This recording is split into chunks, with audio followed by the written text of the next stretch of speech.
Shocking cheating stories. Her secret lover was caught in room 519. If this story moved you, don't forget to like, drop a comment, and subscribe to Viora for more unforgettable stories that speak to the heart. I caught my wife's silhouette in a hotel room, tangled with a stranger, her laugh a sound I hadn't heard in years. The worst part? She didn't even flinch when I walked in, just asked how I'd found her, like it was my fault. Welcome to one of the most gut-wrenching cheating stories you'll ever hear, a tale of betrayal that broke a 15-year marriage. My name is Ethan Parker, a 46-year-old financial advisor in Charlotte, North Carolina, with a life most would envy. Picture a charming colonial house with a wraparound porch, a Mercedes in the garage, and a vacation fund for trips to the Outer Banks. That's me. But my real treasure was my wife, Sarah Parker. For 15 years, she was my best friend, my haven, the nurse whose warmth could melt my stress. We'd spend evenings scrolling TikTok, laughing at cat videos, or reminiscing about our honeymoon in Charleston. No kids, just us, building a life of love and trust. Or so I thought. This cheating wife story begins with a fracture in that perfect world, one I was too trusting to see. It started with small shifts, like a melody going off-key. Sarah began guarding her phone, her fingers quick to dim the screen when I leaned close. Our nightly talks faded, her responses short, her eyes elsewhere. Just a tough shift, she'd say, her smile forced. She worked at the hospital, so I believed her. Long hours, emotional cases. But the connection was slipping, our TikTok marathons replaced by her retreating to the study, the doors softly clicking shut. I've read enough Reddit cheating stories to know these were warning signs, but I didn't want to believe them. Not Sarah, not us. The signs sharpened. Sarah started staying late at the hospital, her scrubs swapped for dresses when she left for team meetings. "You look beautiful," I'd say, hoping for her old grin. She'd nod, distracted, already checking her phone. Her excuses multiplied. Overtime, drinks with a coworker named Lisa I'd never met, a stress relief weekend, she mentioned vaguely. "Didn't I tell you?" she'd say when I pressed, her tone sharp. No, she hadn't. This was the start of an infidelity story time, and I was losing my wife to secrets I couldn't name. One evening I tested her. She said she was working a double shift, but her hospital badge was on the kitchen counter. My gut churned, but I didn't call her. I checked our shared calendar, finding a team meeting at a downtown hotel, one I hadn't heard of. I drove there, my hands tight on the wheel, the Charlotte skyline glowing like a false promise. The hotel's login portal, linked to our joint account, showed a reservation in Sarah's name, room 519, booked with a man named David. My heart sank, but I needed to see it. This was a true cheating story, and I was about to face it head-on. I didn't storm in. I'm Ethan Parker, I solve problems, not create them. I parked, took the elevator to the 5th floor, and stood outside room 519, my breath shallow. The keycard I'd grabbed from her purse, left carelessly in her car, felt like a betrayal itself. I swiped it, the door clicking open. The scene was a punch. Sarah and David, caught mid-embrace, their clothes scattered, the air thick with their laughter. Sarah's eyes met mine, not with guilt, but with defiance. "How did you find me?" she asked, her voice steady.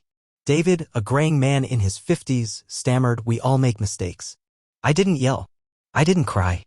I looked at them, my voice ice. "This isn't a mistake. It's a campaign." Sarah's face paled, but she didn't move.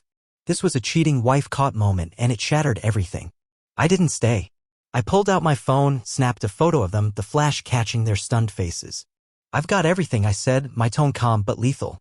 "Bank records, reservations, texts. We're done." Sarah's lips parted, but no words came. David muttered something about talking it out, but I was already gone, the door slamming behind me. In the elevator, my hands shook, but my mind was clear. This wasn't just a wife affair exposed. It was a war, and I'd been preparing without knowing it. Back home, I moved fast. I'd already opened a separate bank account, transferred half our savings, and secured our investments, the house, my firm, our retirement. I called my best friend, Ryan, who offered his guest room. "Stay as long as you need," he said, his voice steady. I packed a bag, leaving Sarah's things untouched, the wedding photo on the mantel a mocking relic. I met with a lawyer, Claire, who reviewed my evidence, the photo, hotel records, texts I'd mirrored from Sarah's phone. "Adultery's clear," Claire said. "No alimony, clean asset split, house sale if you want. You're ready." I nodded, but my heart ached. This was a husband revenge story, but revenge felt like a hollow prize. Sarah's text started that night, apologies, excuses, please, Ethan, I'm sorry. It was a mistake. Can we talk? I didn't reply. I blocked her number, her 37 missed calls and 64 messages piling up in a digital void. Ryan sat with me, a beer in hand, as I stared at the ceiling. You did the right thing, he said. I wasn't sure. I'd loved Sarah, built a life with her, believed in her. Now I was a stranger in my own story, living one of those Reddit cheating stories I'd scrolled past. This was a wife betrayal confession, but it came too late. The next twist came when I checked Sarah's email, still linked to our shared laptop. A message from David. You said he'd never find out. Fix this. Fix this? Sarah had planned it, lied with precision, turned our marriage into a game. I saved the email, my jaw tight. I wasn't just fighting Sarah, I was fighting a man who saw me as an obstacle. I hired a private investigator, Mark, to dig deeper. Follow Sarah and David, I said. I want names, dates, everything. Mark nodded. 2 weeks. While he worked, I played the part, texting Sarah I was busy, keeping her in the dark. She didn't know I was building a case to end her lies. This was a cheating story voiceover, and I was writing the script. The Charlotte skyline flickered outside Ryan's guest room window, a distant glow that felt like a mockery of the life I'd lost. Sarah's texts, 37 missed calls, 64 messages, sat unanswered on my phone, her pleas for forgiveness drowned out by the memory of her in room 519, David's arms around her, her defiant, "How did you find me?" This wasn't just a cheating wife story, it was a calculated betrayal, and I was done being her fool. Mark's report, with its photos and receipts, was my weapon, and I was sharpening it. I stayed with Ryan, the guest room a temporary refuge, its bare walls a blank slate compared to the colonial house I'd shared with Sarah. Her things, her mug, her scarf, our wedding photo, were still there, but I couldn't go back. Not yet. I checked the mirrored phone data daily, Sarah's texts to David a mix of panic and defiance. Ethan knows. What do we do? His replies were cold. Handle it. I'm not losing everything. Handle it. The words fueled me, a reminder that Sarah wasn't just cheating, she was plotting, and I was steps ahead. This was a true cheating story, and I was rewriting the ending. Mark, my private investigator, was worth every penny. His second report landed a week after the hotel confrontation, a dossier of devastation. More photos, Sarah and David at a rooftop bar, her lips brushing his ear, Sarah slipping into a motel, her nurse scrubs swapped for a dress I'd never seen. Receipts for jewelry, weekend getaways, a $3,000 spa retreat, all charged to our joint account. Texts between Sarah and her friend Emily revealed the depth of the lie. Ethan's so predictable. He'll never check. Predictable. The word stung, but it lit a fire. This wasn't an emotional cheating story. It was a campaign, and her allies were complicit. I met Claire, my lawyer, at her uptown office, the city's hum a faint pulse through the glass. This is a slam dunk, she said, flipping through Mark's evidence. Adultery, financial misconduct, intent to deceive. We can deny alimony, split assets, sell the house. You want a file now?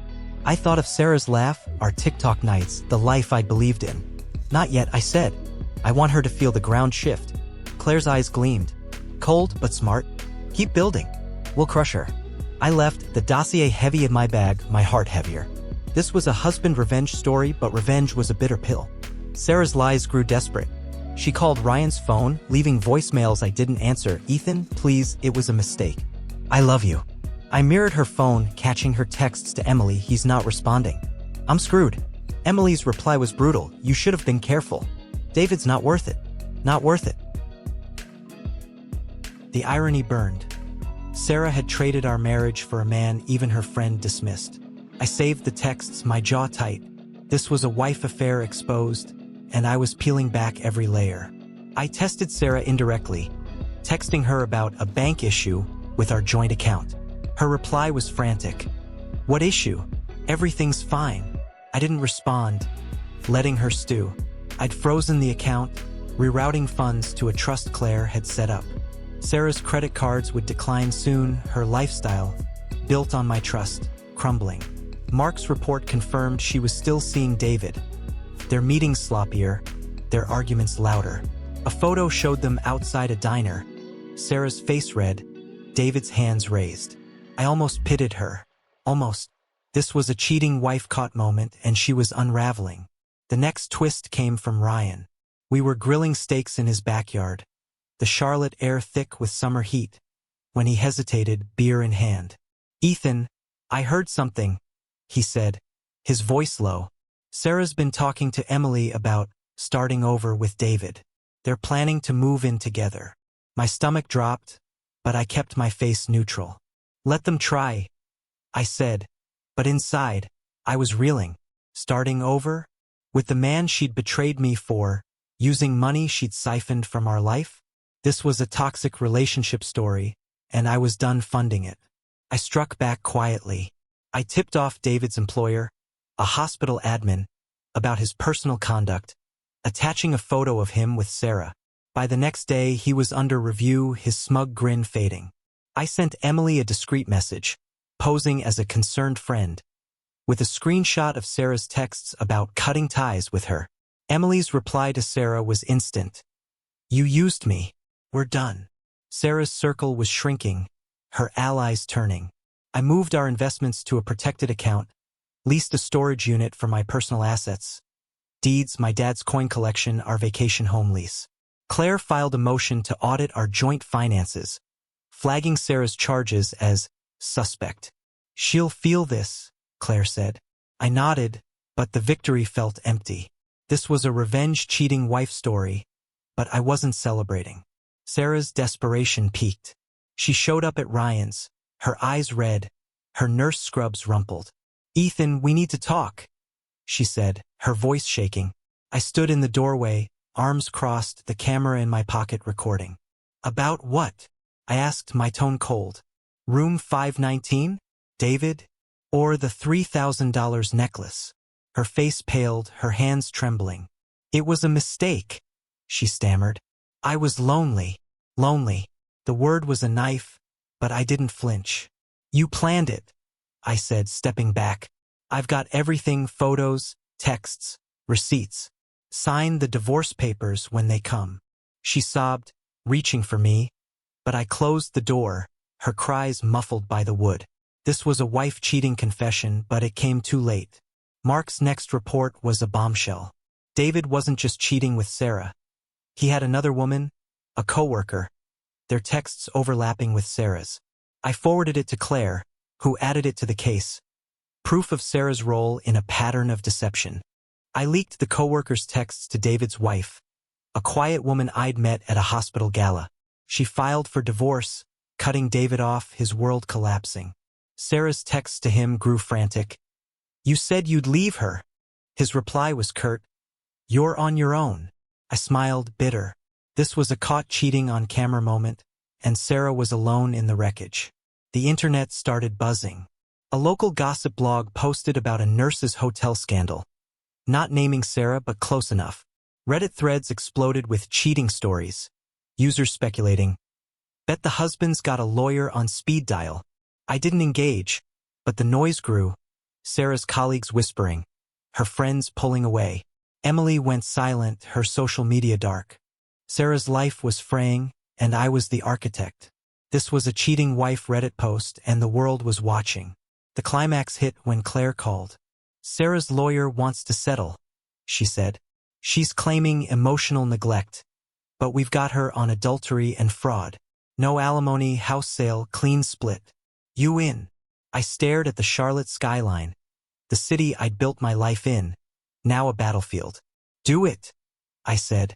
Claire paused. "This'll break her, Ethan." I thought of Sarah's defiance, David's smirk, the texts mocking my trust. "She broke us first," I said. "End it." Sarah came by one last time, her face gaunt, her voice pleading. "Ethan, I'm sorry," she said, tears streaming. "Can we try again?" I looked at her, the woman I'd loved for 15 years, and saw only her choices. Room 519, the necklace, the lies. "You made your campaign," I said, handing her the divorce papers. "Live with it." She took them, her hands shaking, and left, the door clicking shut like a final note. This wasn't just cheating stories. It was my reckoning, and I was ready to move on. The Charlotte skyline shimmered outside Ryan's guest room window, a glittering facade that couldn't mask the ruins of my life with Sarah. Her tearful plea, the divorce papers trembling in her hands, was the last image I had of her before she walked out, leaving behind a 15-year marriage and a trail of lies. Room 519, David's smirk, her friend's betrayal. It all burned in my mind, but I wasn't broken. I was resolute. This wasn't just a cheating wife story. It was my liberation, and I was ready to rebuild. Sarah's absence was a strange freedom, but the echoes of her betrayal lingered. I stayed with Ryan, his guest room a sanctuary of simplicity. No wedding photos, no coffee mugs with her initials, just a bed and a window framing the city I'd once shared with her. My phone, once flooded with her texts, 37 missed calls, 64 messages, was silent now, her number blocked, her voice a ghost. I checked the mirrored phone data one last time, finding a final text to Emily. I lost everything. He won. The word felt wrong. I hadn't won. I'd survived. This was a true cheating story, and survival was its own victory. Claire, my lawyer, moved with ruthless efficiency. The divorce is on track, she said, her voice crisp over the phone. Sarah's lawyer is flailing. No alimony, asset split, house sale. The evidence is airtight. I nodded, staring at the Charlotte skyline. Its lights a reminder of the life I'd built and lost. Good, I said. Make it quick. Claire paused. She's trying to play the victim, claiming you pushed her away. Want to counter? I thought of Sarah's defiance in room 519, her question, how did you find me?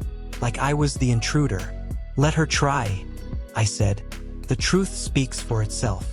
This was a husband revenge story, but revenge was a cold comfort. Sarah's world collapsed faster than I'd expected. Mark, my PI, sent updates. Sarah's credit cards, tied to our frozen joint account, were declined at grocery stores. Her designer dresses returned for cash. She'd moved into a cramped apartment. Her nurse shifts cut after hospital gossip spread. Emily, her former confidant, had cut ties, her social media silent. David was a fading shadow. His job gone, his wife divorcing him, his affair with a coworker exposed. Mark's final photo showed Sarah alone at a diner, her face drawn, a coffee cup her only company. I didn't gloat. I felt nothing. This was a cheating wife caught moment, and the fallout was hers to bear. The internet amplified the drama. A Charlotte gossip blog posted about a nurse's hotel scandal, skirting names but painting a vivid picture. Reddit threads in cheating stories subreddits exploded. Caught her in a hotel room, had receipts, destroyed her in court. King move. Comments piled up, some cheering me, others calling Sarah a textbook cheater. I didn't engage, but the noise grew, spilling onto TikTok with hashtag cheating wife clips dissecting hotel betrayals. Sarah's colleagues shunned her. Her friends vanished. Her life a cautionary tale trending online.